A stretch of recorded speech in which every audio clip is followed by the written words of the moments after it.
again. It's good to see you. I hope you've had a good day and you're ready to do some more Name That State with Amma. Okay, it's going to be another hot day for us. Let's see how you're doing on those states. So here they are again. Now, last time we did this, I think we did Utah. Get back here where you can see it. Utah. And we did Montana. And let's see, do you remember what else? We did New Mexico. Remember, this is old Mexico, and this is in the United States, New Mexico. And then we skipped over Texas here and went to Oklahoma. Remember, I told you that my mommy and daddy came from Arkansas and Oklahoma, and they came all the way up here to Oregon to cut logs down, to cut trees down to make houses. So my family started here and moved all the way here. Okay, let's go on today. Now look carefully at the names. I'll give you a little hint of when we're going to do today. Okay, you ready? Here we go. Get ready. Yours is going to be in red. See if you can say it. What state do you think that is? It's a really big state. It takes a long time to drive across it. And they raise a lot of cattle, and they also have oil wells where we get gasoline for our cars. If you said Texas, you are right. And the capital of Texas is Austin, right there. Yeah. It's called the Lone Star State, and it's a very big state. Want to do another one? How about this state? Now remember this panhandle one here that looks like you could grab it by the handle? That's Oklahoma. That's Texas. Remember Grandma said that my mommy and daddy came from here? Well, my daddy was born here, and this is called Arkansas. Can you say Arkansas? Yeah, Arkansas. Now my sister Donna, your Aunt Donna, lives right here in St. Louis in Missouri. Now I might be asking you about what this state is up here. Almost sounds like Missouri, but it's Missouri, or they say Missouri. But today we're talking about Arkansas. Okay, let's do another one. You ready to do another one? Let's see what we've learned today. We've learned Texas, big state of Texas. Really close. Look how much of the border they share with Mexico. They actually go down into what used to be Mexico. Yeah, and we had a war over this land right here. It ended up in the United States. So we've got Texas, and we've got, what was that one? Sounds like Noah's Ark. Arkansas. What is this state? Get one. Here it comes. What do you think that is? It's below Arkansas. It looks like Arkansas is wearing a shoe. Is Arkansas wearing a shoe? And it's right next to Texas. It's east of Texas. And it is on the Gulf of Mexico. Ooh, Grandpa and I caught a cruise ship out about right here one time, and we went across the Gulf of Mexico, and we got out in the middle of it, and it got really hot, and the water looked gray, and I felt a little scared because they have hurricanes in here a lot of times, big winds that come up. It was so hot and muggy that when you walked out on the deck of the ship, that water collected on everything, and it was very hot, and you had to keep your windows and doors closed, or your whole room would get really sticky and hot. But it's a beautiful place here, and they grow a lot of pretty plants.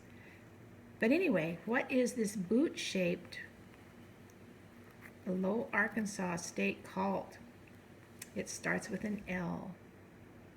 It's Louisiana. Can you say Louisiana? That sounds like a girl's name, doesn't it? Let's see what it looks like here. Louisiana. Yeah.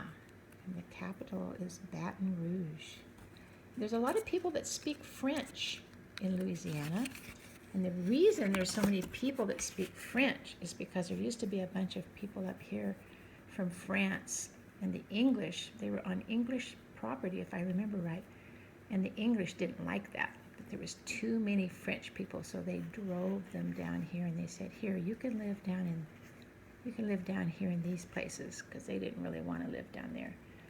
And so now there's a lot of people that called Cajuns that live down in here, and they've learned and adapted how to live there, and they know a lot about fishing and cooking special foods. They've made it a nice place to live, but it is very hot and very wet. Remember I told you out in the Gulf of Mexico how muggy it was? Let's do one more. Do you know what this one is? It looks like someone's finger sticking out in the ocean. Do you know what that state is? There's probably a lot of French people that are kind of spread out there too. That is the state of Florida. Can you say Florida? And you notice Florida is on the Gulf of Mexico and also by the Atlantic Ocean. So I bet you they do a lot of what there? Probably a lot of fishing, and a lot of people like to go to Florida because it's nice weather down there. It's so far south. So when we're having cold weather here in Oregon, sometimes people go down there to be warm. If they don't go to Arizona, they go down there. That's called Florida. Yeah, so we've done Texas. And we've done Arkansas. And we've done Louisiana. And we've done Florida today. So I think that's going to be our name that state today. So let's get on to our story today. Okay, we talked about the animals with the longest nose and the biggest ears and the biggest mouth and the biggest eyes. Remember that story? Today we're going to talk about which animals build the biggest homes. Do you think the animals that build homes would be big animals? Look at this home. Look how tall it is. That's pretty tall, isn't it? See how that guy standing by it? What kind of animal do you think built that? Let's find out. The largest dwellings, when compared to the size of the inhabitants, are made by what we call the social insects. Social, that means they work together. Ants, bees, there's bee, wasps. I can never say wasps without, here, let me try to get a wasp without going pss, pss, pss. Can you say wasp? Now can you say wasps? More than one, what's more than one wasp? How do you say it? Wasps. That's funny, isn't it? And termites. Oh yeah, we get those in our houses down in Arizona sometimes. We have to have someone come kill them because they eat up your house.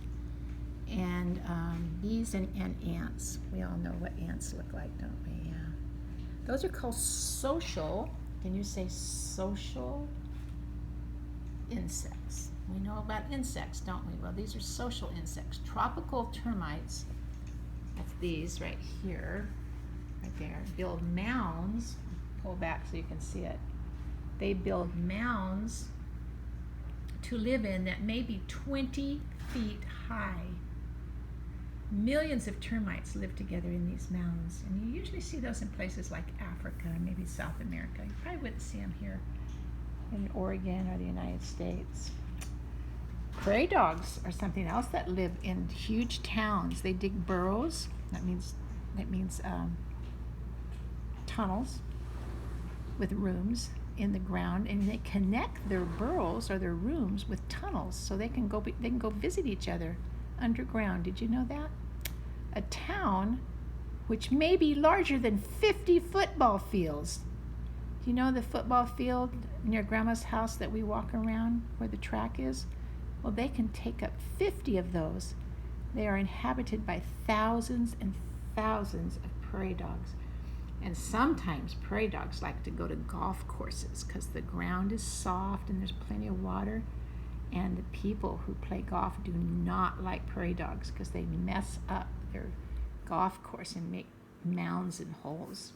So sometimes golf courses and yards don't get along with prairie dogs, but way out in the fields and pastures, sometimes people leave them alone. And they're pretty smart little guys, and they are always watching for hawks and coyotes and foxes who like to eat them for dinner. Okay, we talked about being nice last week. Let's talk about obeying. O is for obey. When you do as you're told, it makes parents glad. They won't spank you or scold. Yeah, if we do what's right, we won't get in trouble, will we? Shouldn't get in trouble if you're doing what's right. Let's see, this daddy is, this daddy is reading to his little girl. He says, God tells us to obey our parents. He says this is important because our parents know what's best for us. We will be happiest if we obey. God says that fathers and mothers should punish their children when they don't obey. If you are punished, it is to help you remember to obey your parents. And after you have been corrected, your parents will give you a big hug and will tell you how much they love you. And then everyone will be happier because you are learning. But if we obey, we don't have to be punished, do we? So the first time someone asks us to do something, that's the time to do it. Yeah, you know, if you hear your mommy or daddy tell you to do something and you ignore it for a while, is that disobeying? Yes, it is. Even though you might eventually do it, you're making your mommy and dad's job really hard when you don't do it the first time. I don't think God is pleased, is he, when we make people who love us, when we make them work harder than they should have to work. How much nicer it would be to obey the first time. And here's the scripture. It says, first I'll ask you the questions. What do you think the little girl is? Where do you think she's going? You see her? Where's that little girl going? Probably to bed, maybe?